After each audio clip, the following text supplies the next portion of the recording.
നമസ്കാരം. വാർത്താ സമ്മേളനം ആരംഭിക്കുന്നു. ആദ്യം പ്രധാന വാർത്തകൾ. മഹാരാജാസിൽ SFI നേതാവിനെ കുത്തിയ കേസിൽ 15 പേർക്കെതിരെ കേസ്. എറണാകുളം സെൻട്രൽ പോലീസ് കേസെടുത്തത് KSU ഫ്രറ്റേണിറ്റി പ്രവർത്തകർക്കെതിരെ. വധശ്രമമടക്കമുള്ള വകുപ്പുകൾ ചുമത്തി. മുഖ്യമന്ത്രിയുടെ മകൾക്കെതിരെ കേന്ദ്ര ഏജൻസികളുടെ അന്വേഷണം വേണമെന്ന് പ്രതിപക്ഷം. എക്സാലോജിക്കിൽ മുഖ്യമന്ത്രിയുടെ വാദം പച്ചക്കള്ളമെന്ന് തെളിഞ്ഞെന്ന് VD സതീശൻ. നടന്നത് അഴിമതിയും കള്ളപ്പണം വെളുപ്പിക്കലുമെന്ന് പ്രതിപക്ഷ നേതാവ്.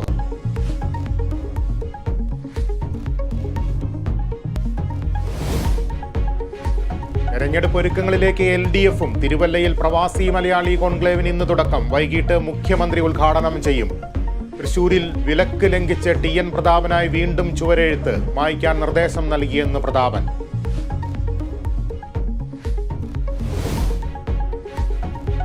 പിണറായി വിജയന് ദുശാസനന്റെ ജീനെന്ന് രാഹുൽ മാങ്കൂട്ടത്തിൽ. മുഖ്യമന്ത്രിയുടെ കുടുംബം കേന്ദ്രീകരിച്ച് ഒരു P കമ്പനി പ്രവർത്തിക്കുന്നുവെന്ന ആരോപണം. ചികിത്സാ രേഖകൾ പരിശോധിക്കാൻ MV ഗോവിന്ദന് രാഹുലിന്റെ വെല്ലുവിളി.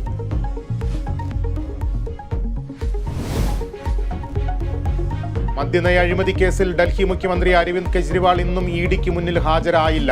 തെരഞ്ഞെടുപ്പ് ഒരുക്കങ്ങൾക്കായി ഗോവയിലേക്ക് പോകുമെന്ന ആം ആദ്മി പാർട്ടി. കെജ്രിവാൾ ഹാജരാകാത്തത് 4ാം തവണ. ഏഷ്യൻ കപ്പ് ഫുട്ബോളിൽ ഇന്ത്യ ഇന്ന് ഉസ്ബെക്കിസ്ഥാനെ നേരിടും. മത്സരം രാത്രി 8-ന് ഖത്തറിൽ. ഇന്ത്യ ഇറങ്ങുക പ്രതിരോധ നിരയുടെ കരുത്തിൽ.